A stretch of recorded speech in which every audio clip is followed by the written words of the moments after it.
and welcome to the SmackDown review. I'm Adam Wilbourn from WhatCulture. Joined by Michael Sidgwick from WhatCulture, here to review everything that happened on the SmackDown after WrestleMania. But before we get into it, if you're a fan of this sort of thing, make sure you subscribe to WhatCulture Wrestling on Apple Podcasts, Spotify, Amazon Music, and YouTube. We do daily wrestling podcasts where we not only review SmackDown, but also the show formerly known as NXT 2.0. AW Dynamite, AW Collision, pay-per-views, premium live events. We have interviews, roundtable discussions, and a roundup of the week, complete with a bloody good quiz, of course, on WrestleCulture. As I said, though, joined by Michael Sidgwick to review this week's episode of Friday Night SmackDown.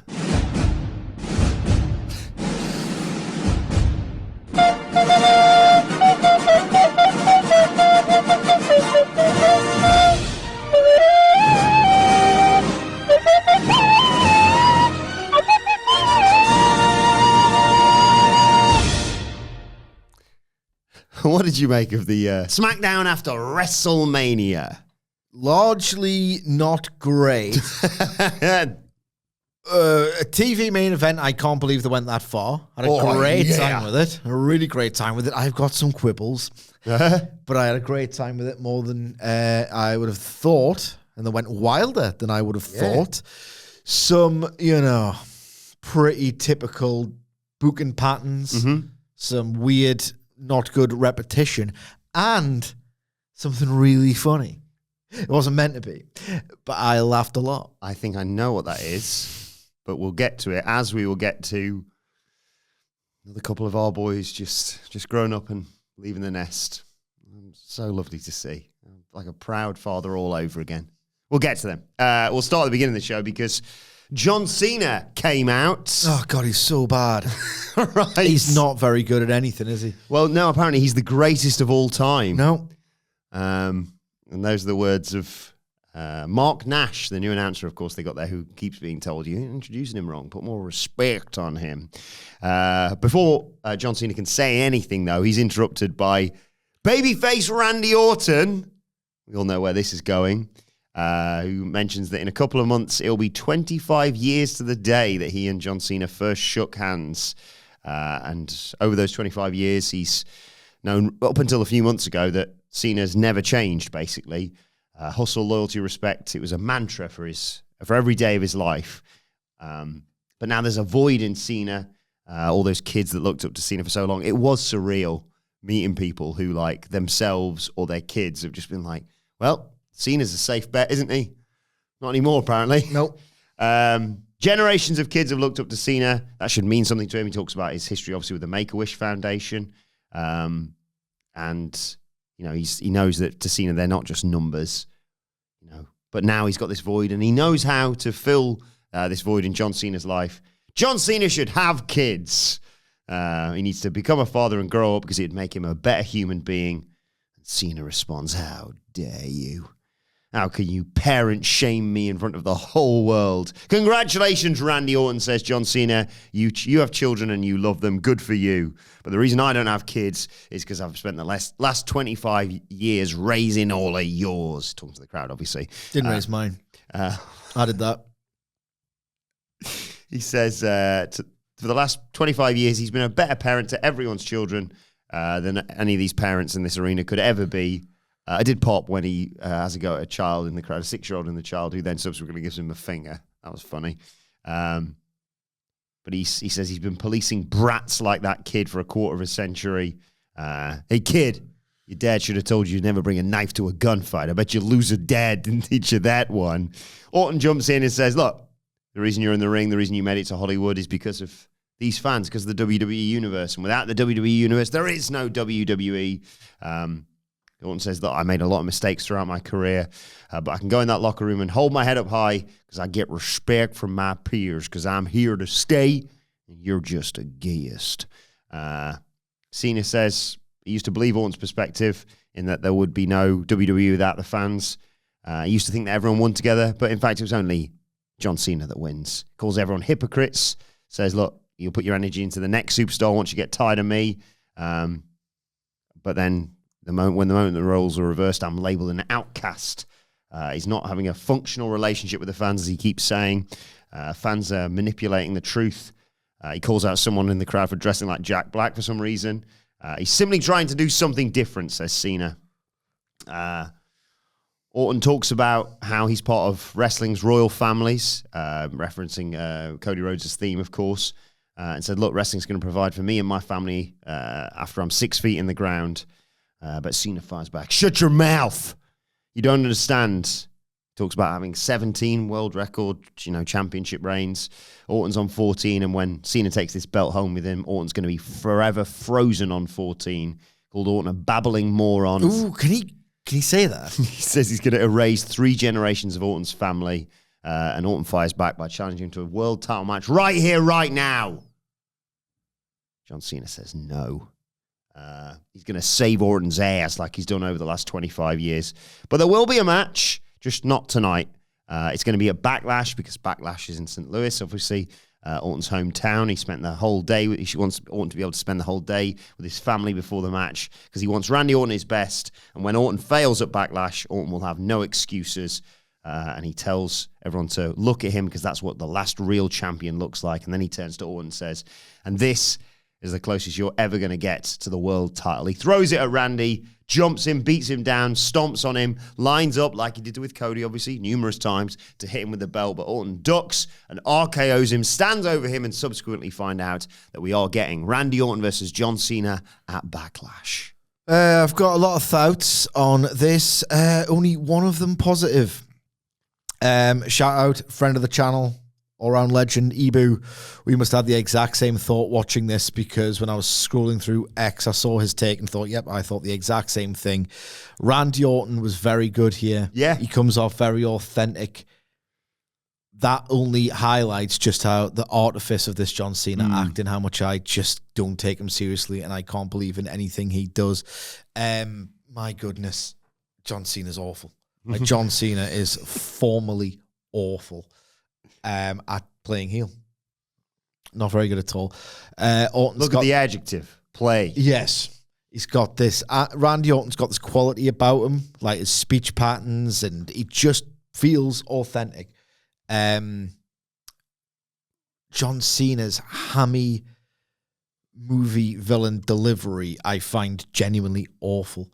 Awful. You babbling moron. It's like, do you think when you're backstage and you're doing your prep and you're going through your promo, got him. Is it meant to be bad because you're a heel? And is that really what you'd expect from the greatest of all time, 17 world championships? Like, if you're still doing, it's meant to be bad heat when you're meant to be the greatest of all time and you hold the canonical record for world title wins, maybe you're just bad at your job. John Cena is horrendous. Like, that babbling moron line, I'm like, do you think you're clever, or do you think that it's meant to be hurtful, or there's just something about this dude's delivery that just I cannot abide. I think he's genuinely awful. And I will say though, like, maybe this is one of those deals where, when you listen to something and you think, there's something there. I mean, I don't necessarily like it or grasp it really, and then in a few years' time you think, that band had the sound all along. Yeah. Or like you listen to some like really out there like opinion on something that gets acclaimed. And you're like, oh God, you're such a contrarian, miserable bastard. That's obviously great. And then a few years pass and you think, Christ almighty, it wasn't. It was actually cringeworthy at the time. And that person like just happened to be like really prescient and like just ahead of the curve and all the rest of it. What I'm getting at is that certain times people are too far ahead of the times, They're too much like on the not just too futuristic, too state of the art. Sometimes too far ahead of the time, Maybe I'm judging all of this John Cena stuff too quickly because when he says I'm trying to do something new, maybe he is bold and experimental, and just maybe this thing where he blames the fans and says each and every one of you are horrible. Maybe I'll just get it in 3 years' time, 3 to 5 years' time. Yeah. But right now it's too bold and experimental. Yeah. And he is trying something new. And this whole, each and every one of you are to blame for the person I've become. Maybe it's so forward thinking that maybe in 3 to 5 years, I'll realize, that was good all along. And I judged it too harshly, Maybe. Sorry, I'm on a roll here. One more thing. about this. Why I say this as a parent of 2, 10 and 7, okay? They have improved my life immeasurably. It's bloody hard work. Never, ever delude yourself into thinking it isn't hard work. And normalize admitting that it's bloody hard work. But my God, there's certain times where you just think, they're the best. Having children's the best. And I love having children, and they've enriched my life. People are... In some cases, I'd recommend don't have kids. If you're a certain person and you're happy without them and you think, well, if you don't need them, go for it. This parent shaming, as John Cena has it, I don't understand why it's considered a bad thing. And it's not the only time and I know he was turning heel or about to turn heel, but Seth said it to Punk. I don't understand why that's babyface material, to be honest. No, don't really get that at all. So I disagree with that being a babyface thing, right? I will say, though, that the one good thing about this, which ultimately this could be like 7-star promo, and I'm not going to get excited about it because I know what the match is going to look like. I saw the match more than I'd ever want to see in my lifetime, 5 lifetimes over, about 100 times. How many matches do you reckon they've had? I don't know, but if you could maybe look that up, I reckon it's about 90. Not... we including like house shows. House shows, no, because that doesn't count. That doesn't count. I reckon about 60 televised between Raw and pay-per-view, 60. Even if it was 7-star promo material, I know what the match looks like. I don't care. I will say, right, I often say this, and I believe it. And again, 3 to 5 years' time, people will come around to this way of thinking, is that pro wrestling is fundamentally flawed. And there are certain people who maybe should never have got into it, but just did nonetheless, and they've just persisted, or wrestling has just not allowed them to escape by showing cruel glimpses of total brilliance about 5 or 6 times a year. You think, I have to keep going. I have to keep going with this. Is that so many promo exchanges when they're talking about how people have changed are so difficult to take seriously, because sometimes there'll be a thing where it's like, you've changed, man. You've let these fans down. Don't ever forget where you came from. It's these fans who made you who you are. And the person saying this is a babyface, obviously, and they were a heel like 3 years ago when this person was a babyface. You know what I mean? It's just stupid. It's just a lot of the time stupid. I buy Randy Orton as the reformed, and he'll play heel in about 2 years, probably before then, you know. But right now, because of his delivery, the fact that, you know, he was apparently a total nightmare and is just a well-adjusted family guy. Not that you have to be a family guy to be well-adjusted. Again, I don't think that's a babyface attribute at all. But for whatever reason, even though he's played a heel in the recent past, and he probably will again, it's wrestling, this version of Randy Orton, the way he carries himself, his goals, coming back from the injury, there's something about this Randy Orton where I can buy him, of all people, saying, you should grow up. It's a grand irony, and it's all, you know, fake feeling a lot of the time, but I buy him in this babyface role. Yeah, I do as well. There's glimpses of the Cena character I like. I really liked on the Raw after WrestleMania when he did like the whole countdown thing of like, I said, you had this many. That's a good bit. Why didn't he do that? I thought he was going to say, no, I'm not going to do that here. You're going to have to use up another one of my appearances to, you know, really. Every single time he's on TV, they should go, right? And then maybe they'll be like, he is going, you know? Yeah. Like a load of tension. It's like a year long. You know, when AEW would take the time limit seriously, or like peak New Japan in the G1, that's a good, like, what if there's like 9 left and he's still got the belt and there's like no challenges, and you think, maybe you will do it. I mean, it's a nonsense. That lineage has been muddied several times over, but this is pro wrestling. It's fundamentally flawed. Go on, sorry. Differing numbers online, but I'm going to go with this one. John Cena, I assume this includes like being in the Royal Rumble together and stuff.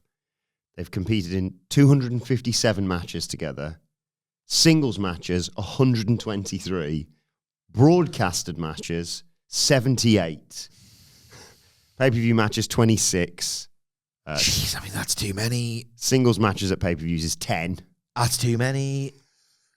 That's too many. It's a different WWE audience. They must love it. I still recall, this is pre-AEW several years off actually, but deep in the era of you've botched the invasion, the Monopoly's boring, audience of one, Vince McMahon. A lot of these disgruntled fans or apathetic fans would go on to, make up a lot of AEW's millennial age fan base. But that Royal Rumble, 2011, 12, 13, whenever it was, when they did the whole, we're teasing a WrestleMania match and it got no reaction whatsoever. Too bored to even hijack that idea. And now people are buzzing about it. It's a different audience. It's one I don't understand. One more thing on this opening segment for me. I understand he's playing a heel, right? And I understand that when you turn heel, it's because you're in a rut and you start taking shortcuts and you become less of a good wrestler. I understand how heel turns and baby faces turns work. But this is John Cena. In every post-Elimination Chamber TV appearance, he gets laid out. The very best he's ever looked as a heel was within seconds and minutes of turning. Belt shots. Yeah. The watch. Being violent. I know he's not in the same shape, but the theater of the mind can fill in some blanks. He needs to start kicking some ass. I agree. The best I thought the belt shot was the right call here. Yeah. And then it was just he's been RKO'd again. It's weird, isn't it? It's so weird. The best he's looked physically. He kind of looked all right in the closing stages of the titular chamber match, right? But the best he's looked, facial expression, chinning Cody, being really nasty with it with a touch of the watch. Maybe if he's playing this bitch who blames the fans for everything, when he was determined to be number 17 by any means necessary, thug, violent, hurting people, there was something to that. I mean, it set the world on friggin' fire, that heel turn. And again, you can't blame The Rock for this. No. It's yet another John Cena segment where he has a talk off, a chat, a promo battle with his upcoming opponent, where he says some stuff and some stuff gets said to him and he eats the finish. It's piss poor. Give me a story. The great irony is, where's the story? Legitimately, what is the story? I get it. Orton wants title. John Cena is going to defend the title. I've been reliably informed that's not good storytelling. That's too sporting. That's just matches. There's no plots to anything Cena does. They've quite literally lost the plot since Elimination Chamber. Well, what followed was the debut on the main roster. We've seen them in singles action in recent weeks, which I did like that they gave a nod to during this match. But the debut of former NXT Tag Team Champions. Now, of course, that being Hank and Tank. Oh, my God. I had a wonderful moment to stand and deliver with that. But I'm talking, of course, of the former Tag Team Champions from NXT. That being, of course, Axiom. Nerd! And Nathan Frazer. When I'm cleaning windows.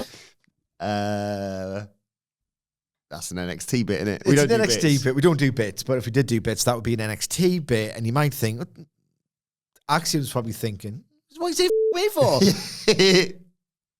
He is, at this point, Axiom, a masked, amazing wrestler. Yes. That's it. A guy, at least on first impressions on SmackDown, you think, they're an exciting new babyface team ready to, take over the tag team division. An English flippy guy and his masked friend. Why call him a nerd? Well, he's actually a math genius. Yes, comic book fan / I don't know. Yeah, but he's a math genius. He was, that was his thing. And that's the origins of the Axiom character. He's a mathematical genius. And Nathan Frazer, amigo. Math calc and shriek. Has hosted a sort of John Oliver-esque segment for a bit. Hard-hitting hound truths. And he's so fast he leaves a vapor trail behind him. Yeah. But just a mint arrival on the main roster for these two. Perfect opponents in, obviously. Los Garza, Berto and Angel. And just a real showcase of what these two can do, as we've seen in recent weeks with, Nathan Frazer being dropped on his head by Rey Fenix and Axiom being murdered by Gunther, which was really good fun. Obviously, they dominate early on. The heels end up outside the ring and Fraxium hit, dives onto both of them, and then Axiom follows that up with a moonsault onto Berto and Angel to take us to a break. When we come back, the heels are in control. Axiom gets away from Angel, though. He gets the hot tag to Nathan Frazer, who shows his speed running the ropes. Hits an elbow and a sling blade. It's a running moonsault for 2. Berto manages to catch Frazer, though, brings in his partner, and Angel kicks Frazer as he attempts a springboard moonsault from the second rope. They try to and hit their top rope FTY. Berto also hits a moonsault. Axiom has to dive in at the last second to break it up and save the match. Angel went up top but got cut off by Axiom, who hit him with a Spanish fly off the top. Nathan Frazer hits a Phoenix splash. 1, 2, 3, Fraxium get the win. I thought they measured this to perfection. Really good introduction. Match merely decent, too good, but like this all the time in the goddamn world to do 20-minute matches. These incredible back and forth matches that exist to be great matches. That's kind of the Fraxium thing. They did this, they've abandoned it now for obvious reasons, but this long tease of are they going to split up and have a grudge feud in NXT? Nope, abandoned, but sensibly. Yeah. You need new tag teams, and they're a great tag team. You just be splitting them up for splitting them up's sake. What you've done is loaded a lot of their NXT matches with drama, but got a tag team on the main roster at the same time. So dropped, but good. Good. This wasn't, it didn't go that long. 8.5 minutes. 8.5 minutes. Get your stuff in. Show them what you do. Get fans on board with the signature moves so now they can anticipate the moves. Sort of like lose their breath at the counters. Like just a good, proper, establishing match that was by design, not blow away great. Decent little back and forth.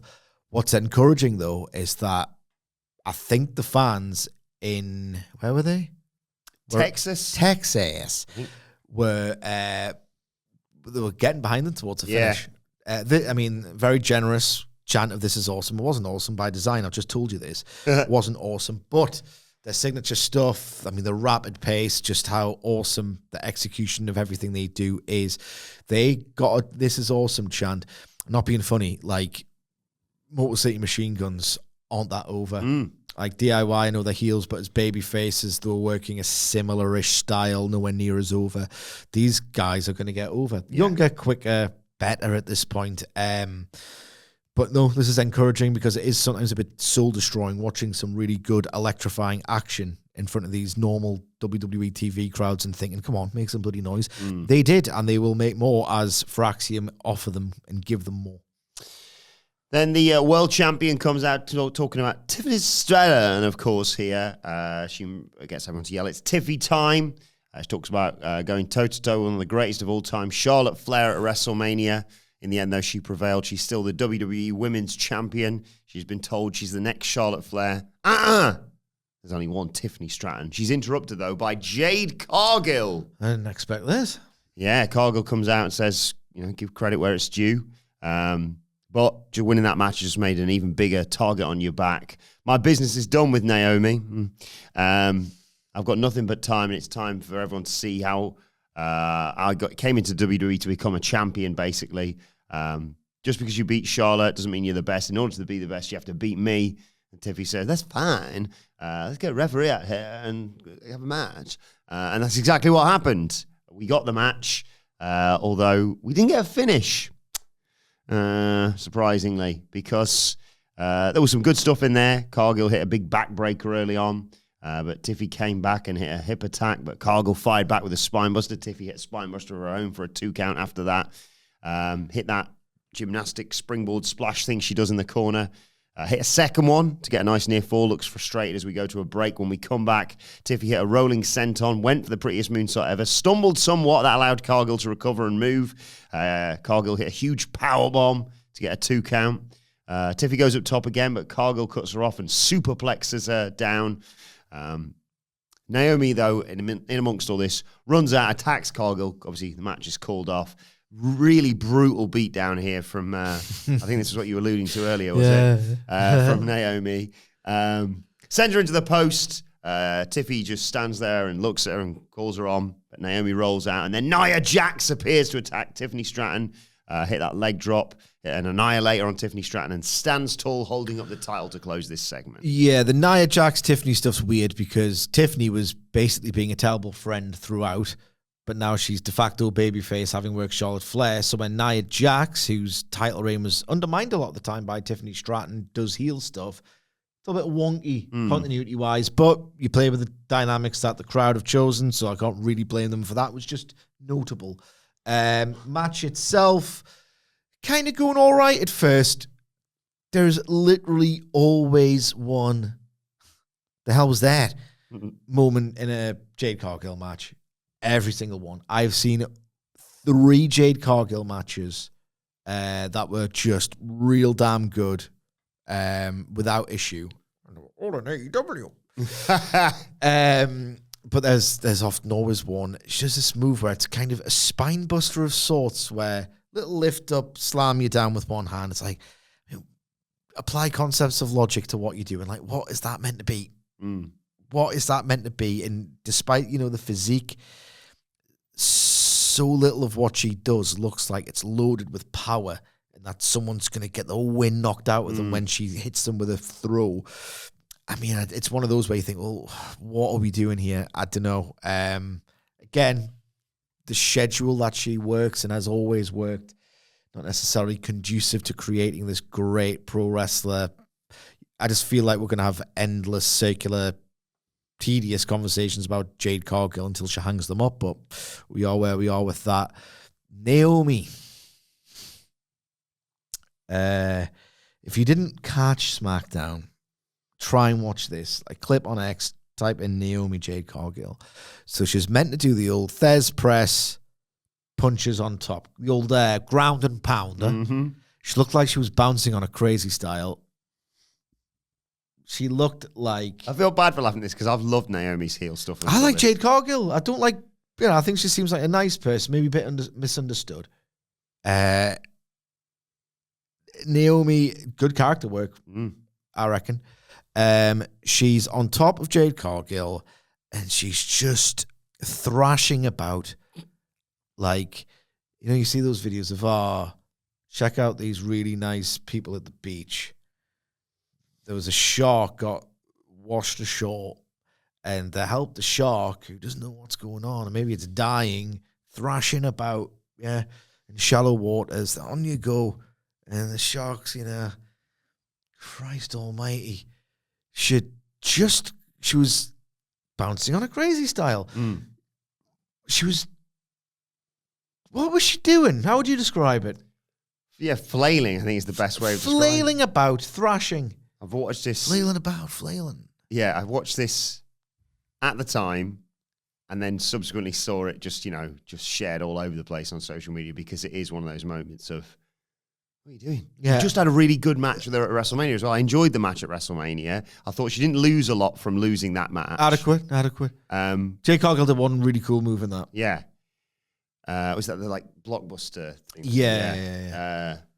But I was like, I can understand why they're going back to this because you can't really elevate Cargill into a match with Tiffany Stratton because it wouldn't make any sense.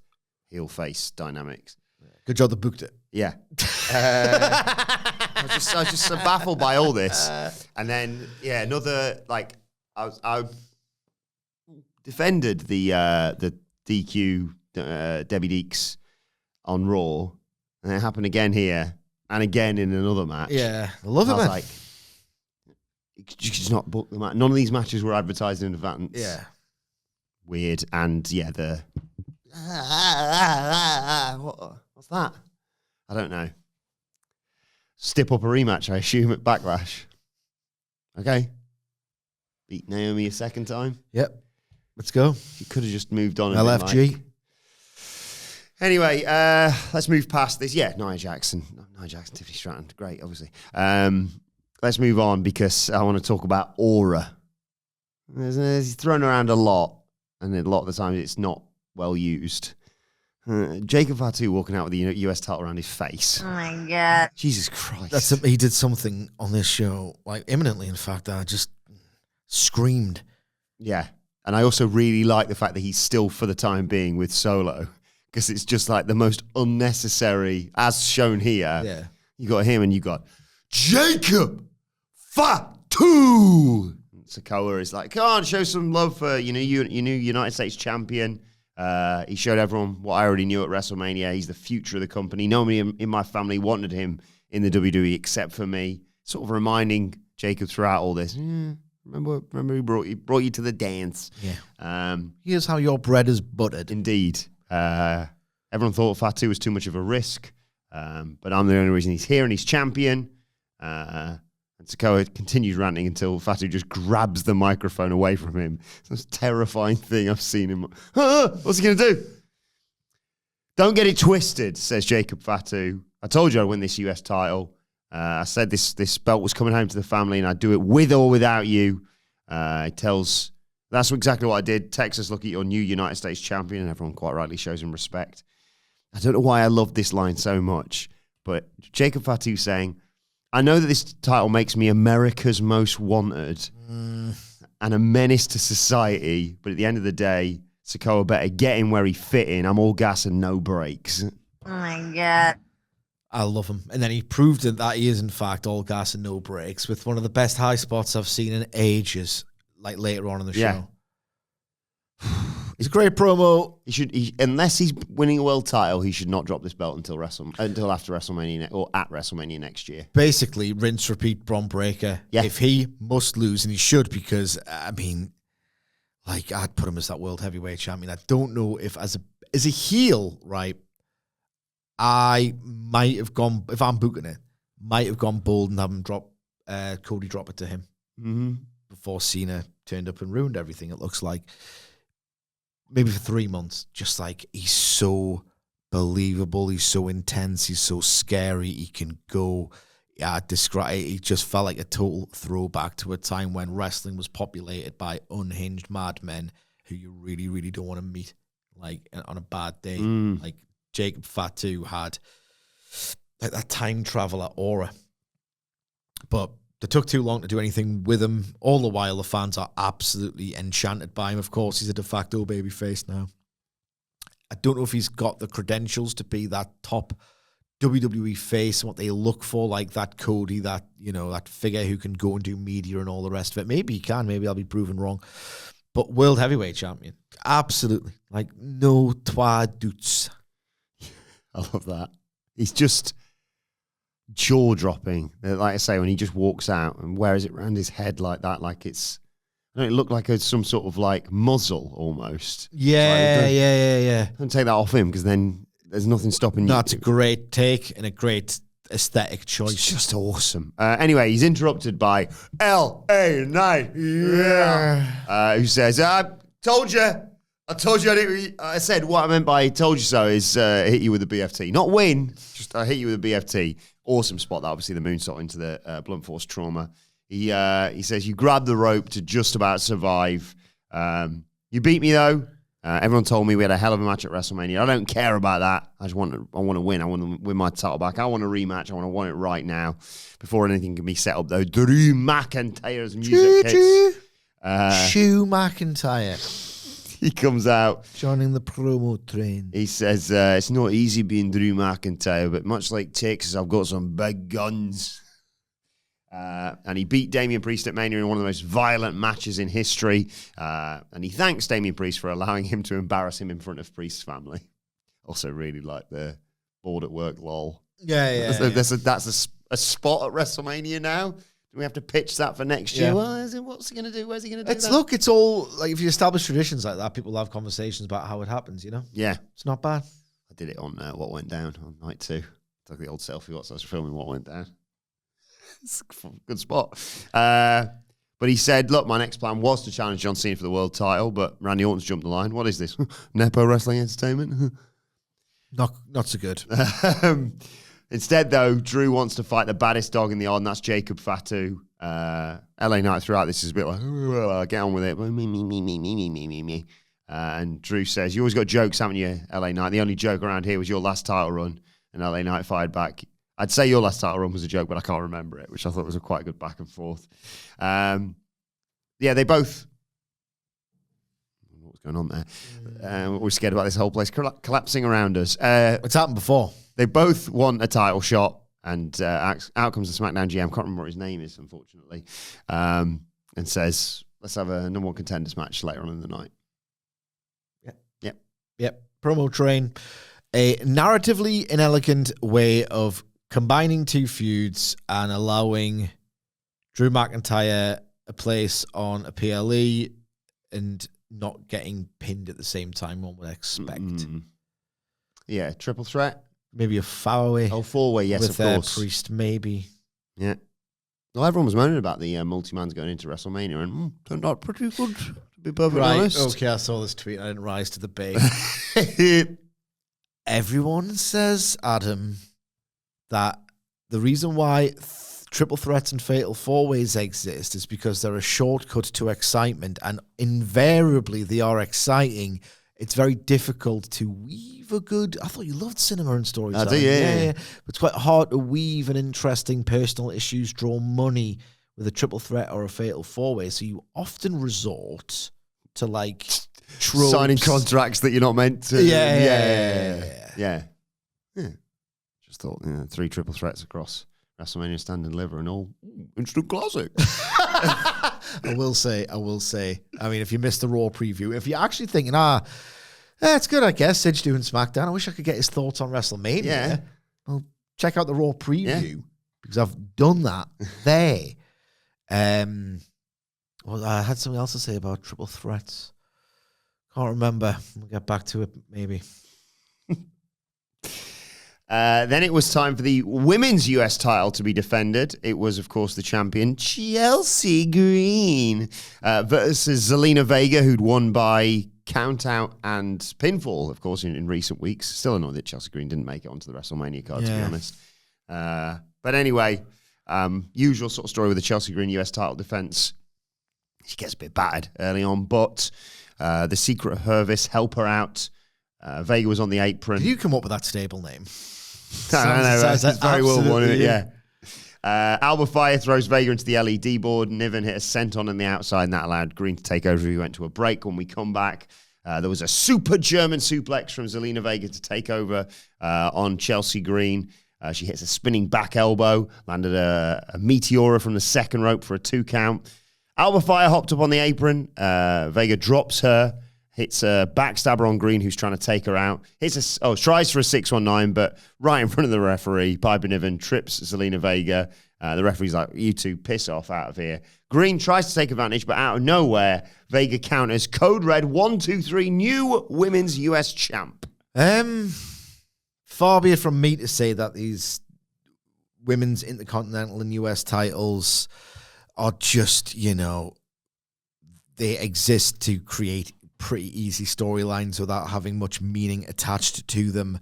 And that was the words, not my words, the words of Dr. Fed, the guy who loves it, our erstwhile colleague. This didn't feel earned in the slightest. Like Zelina Vega, they were making memes about a lack of reactions on the European tour. Like, does she feel like a champion to you, really? I didn't buy this at all. It got a pop, right? Her first title as well. I think so, yeah. They barely sold it as like this big, this is finally my moment. Yeah, I mean... I know they did it when they were did the backlash, of course, with, was it Rhea Ripley she fought? Yeah. Puerto Rico? The big thing of that, obviously. But maybe a little more than Byron Saxton being like, 2 weeks in a row you've beaten her. You reckon you got a chance tonight? Yeah. Do a big thing of like, this could be her night, finally. Yeah, they didn't really promote it well. I think it would have been too hard of an ask because anti-pops were getting like trolled and memed on socials 3, 4, 5 weeks ago. Now she's quote unquote a champion. It just felt really, really artificial and fake, all of this. And look, a belt switch, you have to be as incompetent as late stage WCW to not get a pop. It's an inevitable pop. And it feels like the introduction of these titles, Paul Levesque has given himself plausible deniability when he's questioned about his booking of the women's division of created moments. Look at Zelina Vega, a moment in her career. It's like, if this ends up being a good title reign, I'll hold my hands up and I'll be happy to do it. But it feels like a really easy way to manufacture these sort of fabled WWE moments. It does feel like didn't feel like a big triumph at all. No, it just it was that, and it does feel like I thought they picked 2 really good people to be the first champions. Yeah. Chelsea Green, sensational, like a nice contrast. Yeah, as well. Lyra Valkyria, brilliant worker.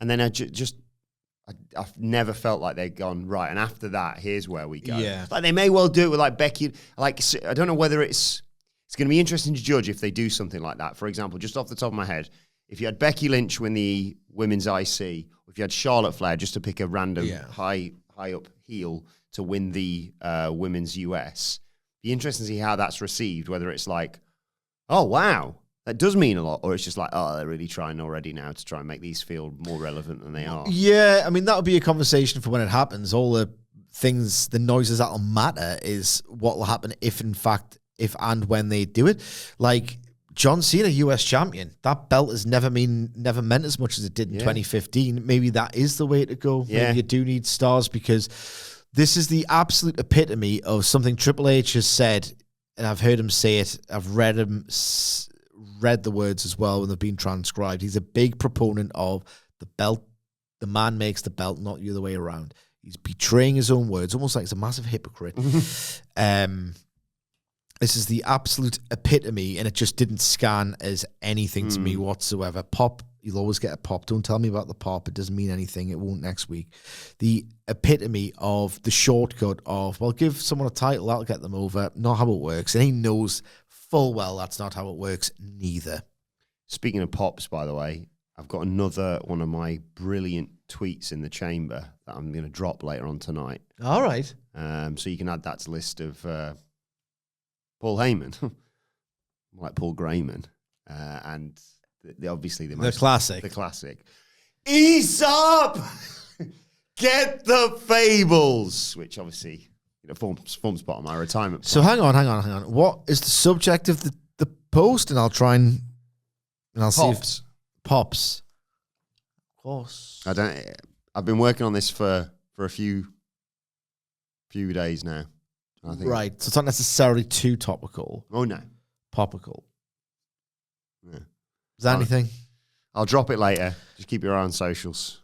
You'll probably see it everywhere. But where do I follow to see? It's at Adam Wilbourn, and if you want excellent popping posts as well, it's at M Sidgwick. Yeah. I'm really excited to see the sort of world react to this. I mean, it is the world. I think I might get a t-shirt deal out of this. That's how good of a tweet it is. Okay. We'll see. Melo's backstage. He won the Andre the Giant Memorial Battle Royal last week, of course. Quite rightly. It's almost worse to win it. It's almost a bad thing to win it. In fact, it's almost certainly a bad thing to win it. WWE referencing the greatest feud of 2024, of course. Melo and Andrade, as I've often said, to close out that Battle Royal. But, of course, Melo's not alone. He's got his mate The Miz with him. Because, they are Melo, don't Miz, and they are awesome. Miz is hyping up Melo, greatest winner ever, the Andre. He had a vision for Hayes, and that's why he sacrificed himself for him. And he's got Melo a gift. It's a gold chain with Andre's head on it. Okay? Don't hate that. Yeah, I thought it was quite a fun little, a gimmick to help you win matches as well. A giant, the trophy's preposterous, and it must be a nightmare to get anywhere. So just a big gold chain with Andre's face on it. Why not, eh? He's the 10th wonder of the world. He's getting really hyped up by this, and Miz is inspired by all this, and he's got something he wants to get off his chest, and he heads out to talk about that in a second. Okay. He's in all white, by the way, Hamlet, and he reminds us that since 2007, he's been an integral part of WrestleMania. Oh, God. But this year, no match, no mention. He main evented, do you know this? He main evented WrestleMania and beat John Cena. Unlike Cody Rhodes. That was cute. Yeah, that was a nice touch. He says he's been there for 20 years. I know. He wanted to step in for Rey Mysterio, but that didn't happen. Randy Orton needed an opponent. Instead, Joe Hendry gets the opportunity. We all know where this is heading. It's the blank after WrestleMania, Raw or SmackDown. Someone's out there. Well, where's my respect? Where's my respect? He's the A-lister. He's the most must-see superstar of all time. The lights go out. And I think, is that a small fire in the distance? No. Candles lit up and rising up from the floor is a returning Aleister Black. He looked great, to be honest. In amazing shape. Makes his entrance. Yeah. Welcome back, Chance. And Miz does a sort of, who do you think you are towards Aleister Black, and gets hit with a black mass. It's just the only word that came to mind after just something strange happened when I watched this. I can't really articulate it, I guess. The only, language is like a flawed method of communication, really. So many different meanings to words, intonations, You have to grasp this slippery, constantly evolving language. It's a really poor form of communication, and yeah, it's the best one we've got, because Malachi Black's not leaving, so I don't know how he's here. I was really confused. Something went crazy in my mind, because I saw Aleister Black. No man is ever truly good. No man is ever truly evil. If you're Rusev, I like how pissed off they're all getting. Andrade's doing his passive-aggressive tweets. Rusev, why didn't I get my theme tune back? And he got his already. Yep. I know Rusev didn't say this, but maybe he's thinking it. They're all going to get annoyed. Ray Phoenix jobbed out at Mania. Check. Penta did 2 jobs over WrestleMania weekend. Check. Maybe the grass isn't greener on the other side. Check. Ricky Starks is working with the biggest bunch of middle losers you've ever seen. Check. Maybe the grass isn't so green. I could have sworn it said on the little thing, Aleister Black. I could have sworn I heard, no man is ever truly good, truly evil. That finisher looks familiar. I've seen Aleister Black do that. It can't have been Aleister Black, man. I don't know what I saw, who that imposter is. But Malachi Black isn't leaving AEW. I don't know why this comes up after every time he wrestles a match. And he's not injured. He's been fine for 2 years. So what was this? No. Malachi Black isn't leaving. Yeah. He hasn't wanted to leave since 2022. Brawl Out was when he first waved goodbye. All right. It'd be really funny if the Miz beats him next week. And that's the thing. I've got a lot to say on this. First of all, if it happened, let's say it happened. I don't think it did. I don't know what I saw. Okay. And what's worse about this collective delusion is that definition, like a lot of people saw this, and yet it can't have been true, because Malachi Black's not leaving AEW, nor is he injured, right? You're in AEW. Do you think you're The Rock?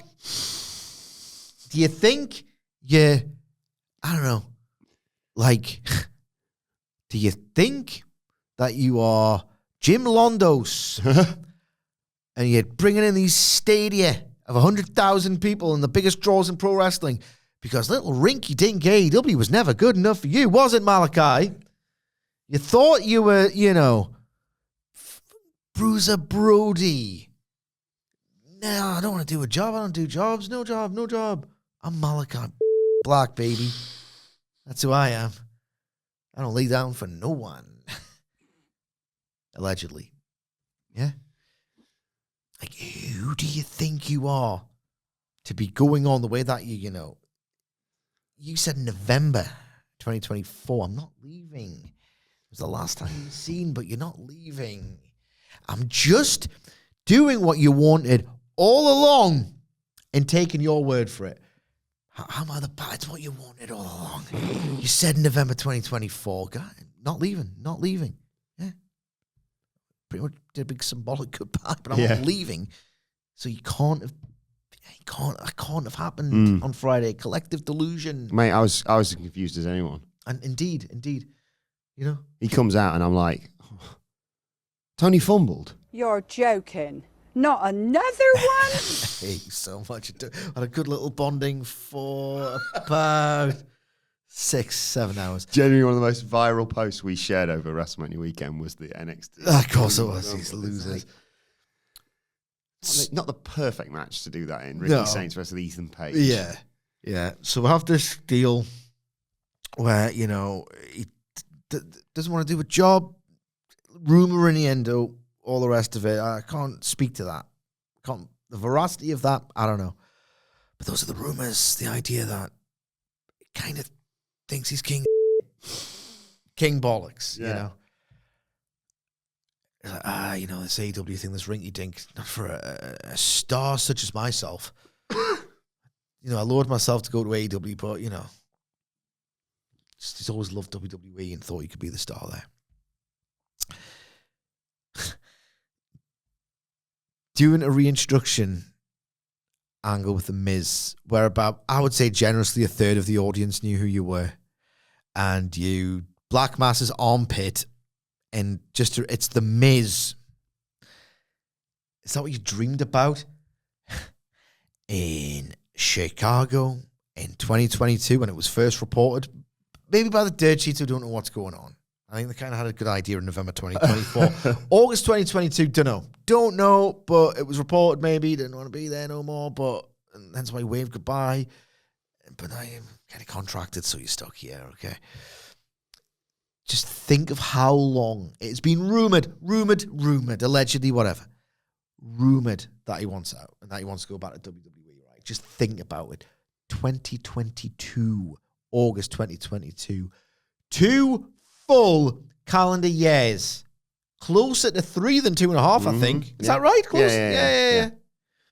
Let's round it up to 3. 3 years of dreams. 3 years of beautiful dreams where you're just laying your head down like on the little prison wall that you're all so obsessed with, you professional wrestlers. 1 with a chalk on his bedroom wall. 2, right? What's 365 times 3? Many days.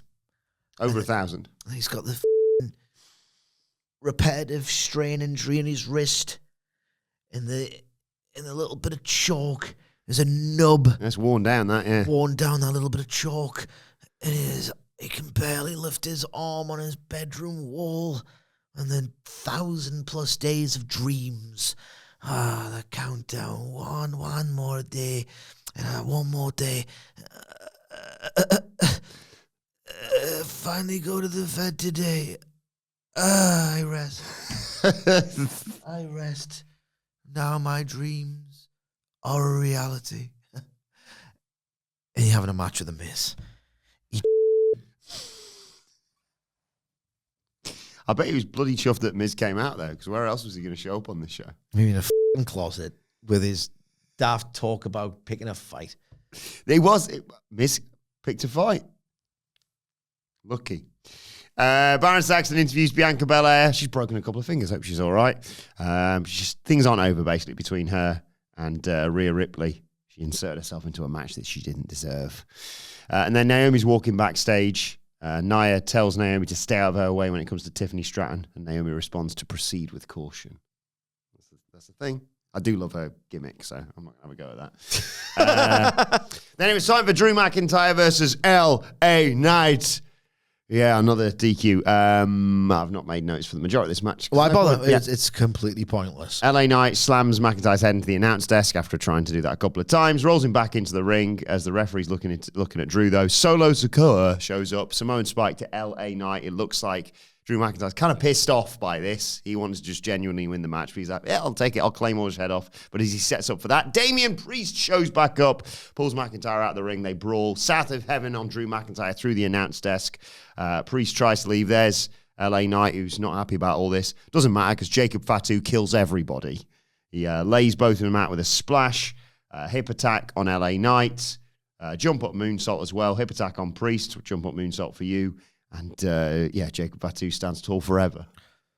When Jacob Fatu propelled himself between that top and middle rope, I just howled in delight. And a blood frenzy, violence, action. It's what I want. I want to feel something. I want my soul to be set on fire. It's like Darby Allin's battery powering Umaga. It's wild, isn't it? It looked so awesome. Yeah. Oh, God. Again, terrible finish. Wasted my time. Yeah? Doing this match and then the promo train just to do a DQ. I mean, these are all the semantic field of I want to die. Watching WWE, and then you think McIntyre and Fatu in a multi-man, it's going to kick ass. Yeah. And I realized that and I thought, good segment. Yeah. Good segment, I'll take it. He's going to try and do a bored at work tweet, and Jacob Fatu's going to eat his phone. Yeah. I know something that will have cheered you up, though, because John Cena was walking backstage, and he runs into R-Truth, who says, if you ever need me, you can give me a call. Cena just blanks him and walks off.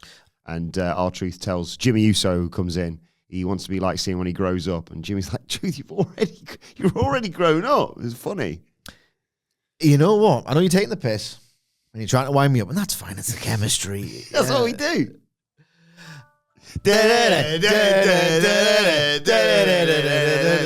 Sidgwick. What does this Legends alarm clock say?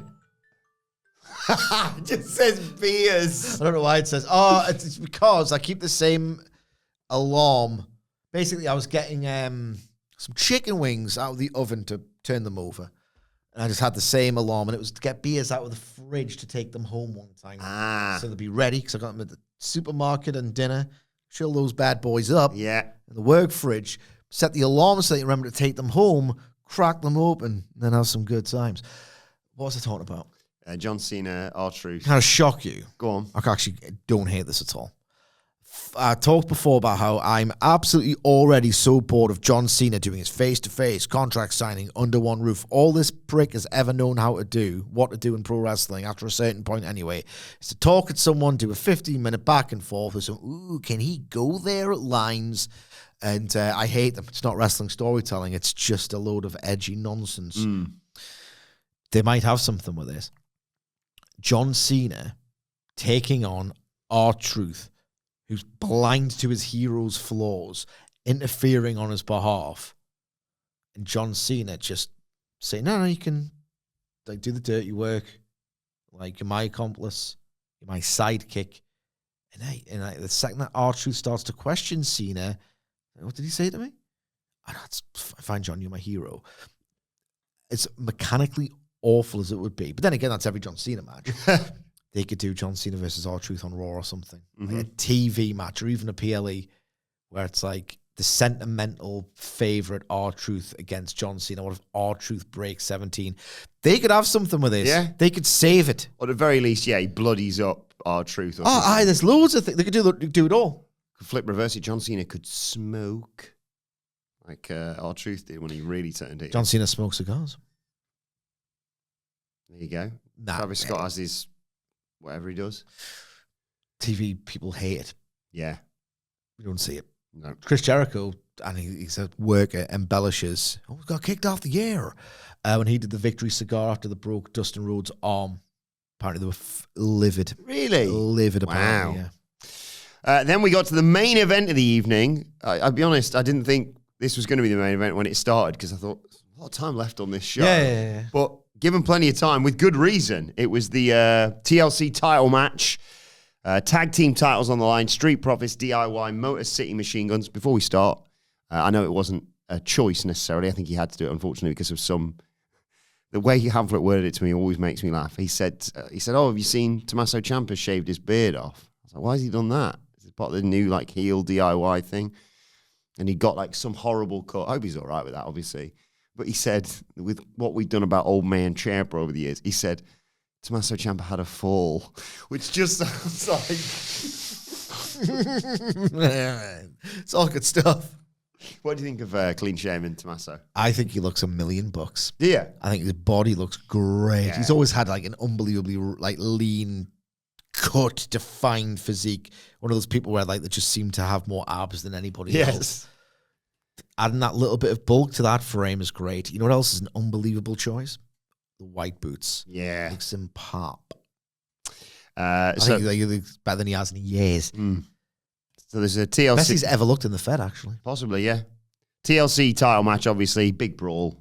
Six people in it. I think Dawkins was the one to first clean house with the ladder on the floor. Early on, though, Chris Sabin went to hit a dive on Gargano. Gargano just held up a chair. I don't know why it tickled me so much. Someone coming at me. Chair. I saw this. During Anarchy in the Arena, there'll be a disgusting chair shot. Yeah. And the discourse will happen all over again. What's the difference? Yeah. You're still, you're hitting What it is the difference? at velocity. Dawkins is the first to set up a ladder in the ring. Chris Sabin jumps on his back to stop him, though. And there was a nasty-looking dragon screw leg whip through the ladder. I always think, like, there's no room for error there. It's just metal. The selling and was great. Yeah, and your knee. Dawkins is selling. Yeah, Dawkins is great in there. Sabin and Shelley get a chair, and as if Dawkins hasn't suffered enough, there's a basement dropkick to the head of Dawkins with the chair. Also, a missile dropkick on Ford from the Missile? top. One of them. I know what that is. I know what a missile dropkick is. Dawkins has really suffered it. I've just seen Ciampa and Gargano smash him in the head with a ladder. But then they're all held up on the outside, and Montez Ford, it's that awesome dive that he does over the turnbuckle onto all the teams on the outside. Ford then sets up a ladder in the ring. DIY cut him off, though. And Gargano hit a twisting flatline on Montez Ford to take him out. It looks like Ciampa's going to win the match, but Dawkins shows up and slams Gargano, pulls Ciampa off the ladder and slams Gargano from really high up on the ladder as well. Great spot, that.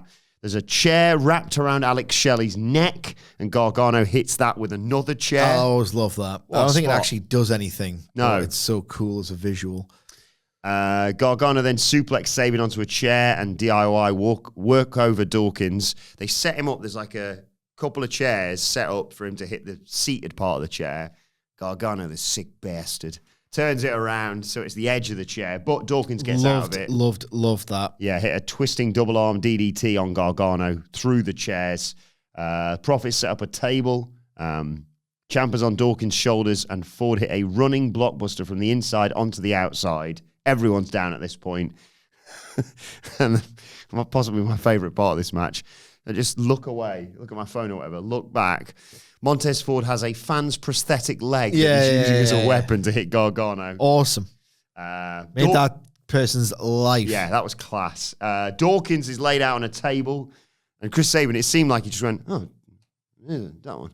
So just hit a splash through Dawkins through the table. Can I just interject Yeah, very briefly? Love that. It just felt like an opportunistic spot. It just felt like it had that actual madness and chaos is descending. That's when it really started to feel like this hog wild. It's difficult to harness that feeling. It's so easy to feel like this assembled plunder match. That was the moment, like one of the least sort of spectacular spots. You could, I mean, strictly speaking, a high spot, but the placement of it was great. Yeah, like you say, it was a sort of catalyst, Joe Watt, for can you top this? Because Ford then hit a running swanton through Ciampa on the table on the floor. Oh, the height. That leap. And then subsequent to that, Ciampa was like, you think that was good? Air raid crash on Ford through the ladder bridge that's been set up on the outside. So then Sabin and Gargano are fighting, and Sabin and Shelley hit skull and bones on Gargano through a table on the outside. This is where quite rightly we get the "this is awesome" chants. It looks like Ciampa's going to grab the titles, but the Motor City Machine Guns remove the ladder, and he's just swinging around, and we all know where that usually ends up. And it was Dawkins who climbed a ladder near him in the ring, basically, and speared him from hanging onto the titles from the top of the ladder through a table as well. Everything explodes. Gargano shows up to throw a chair at the head of Shelley as Shelley and Sabin are trying to win. Sabin and Gargano fight at the top.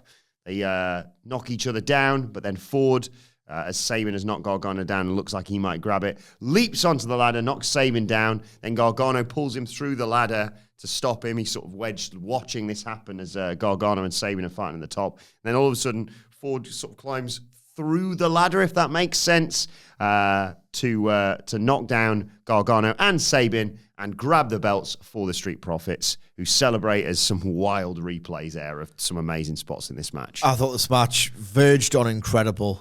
I think DIY deserve a lot of credit for being like that narrative glue and the connective tissue.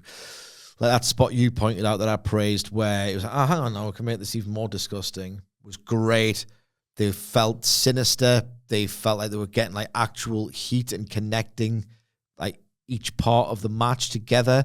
Like their sense of we should be more sinister during this match, like helped to escalate that level of danger in the atmosphere. Just their body language throughout, I thought, was deserving of a lot of praise, because you can do all of these spots, and because people have seen them a million times, often it doesn't matter how wild they are. If you don't get them in the right order or build a sense of tone around it, they're going to not get the biggest reaction. I thought all 6 men, to use like, I'm 40 in September, showed out. But DIY deserve praise for like really getting the body language and the storytelling behind this. I thought they did a magnificent job, actually. I only had 2 faults with this. Just 2. This must be my WWE match of the year. No. The triple threat at WrestleMania. Oh my God. Night two. Oh my God. That's the WWE match of the year. Joint match of the year with Gabe and Kenny. Best TV match of the year by some distance, this. 2 complaints. 1, there was a bit, I'm like, why even bother doing it like this? You just look stupid. I understand what you have to do to build the tension and to get closer to the finish. And then if you do it this way, you build that bit where you get your hands on the titles. It's a finish. You have to work your way up to that. I understand there's a way of doing it. Gargano parking that ladder a good 2 feet away from the belt and just going, I noticed that, yeah. It's like, you've got to do better than that. It was so thoughtless, and it just looked so stupid. Temporarily took me out of it. There was a conditional 3rd problem before I get to the big one. Not a big one, but it really upset me. The skull and bones through the table. It's like, Chris Sabin, you've just taken a bump through it. Yeah. But it's fine. Maybe it's like, well, if we do this, I'll get hurt, but the other guy will get hurt more, and we kind of have to start taking these risks. Maybe I'll be generous and say it felt like a risk, even though it did look a bit stupid. My one problem with this match, and I just got that, don't do it, for Christ's sake. That WWE feeling of, when I invoke WWE is like an adjective for bad. So WWE. Like, it can be an adjective for just bad, icky, cringeworthy, forced, fake, whatever. After they did the WrestleMania 17 spot, like, it didn't look as good, but it looked like I thought there was an ankle getting snapped somewhere. It looked gruesome. Didn't look as good as the Edge Jeff thing, but whatever. High risk move. The camera thing, the shots of Alex Shelley and everyone reacting to it was like, don't take the piss. Don't force it. You've done such a great job up to this point of it feeling like this, by WWE standards, like a madness of a match. Yeah. Like, really brutal, like a madness of a match. And then doing this forced reaction shot, which they've been doing too much of late on SmackDown as well. I was like, you dicks, you don't do this. You're so close to having this authentic feeling chaos, which you rarely get in WWE with plunder stuff. And then, like, the finish was awesome, so I didn't really mind. But I wish that hadn't happened, and I wish going forward they wouldn't force it. Please stop forcing it. I was actually with it 100%. Yeah. Then that diminished it. Then I got back, but please stop doing that. I promise you, people will think it's epic and cool, even if you don't have the wrestlers tell me that with their overacting faces. Yeah. Loved this, though. Loved this to close out this show. And really excited to see where, because they've invested so much in this. Should have done it on WrestleMania, but would it have been given this sort of spot? Would it have been given this much time? People will remember this as, God, remember that SmackDown after Mania? Remember that ladder match? Yeah. I reckon, obviously, everyone involved would have preferred to have been at Mania. I reckon this will get more fondly remembered. Maybe. Yeah. Brilliant work from everyone involved, though.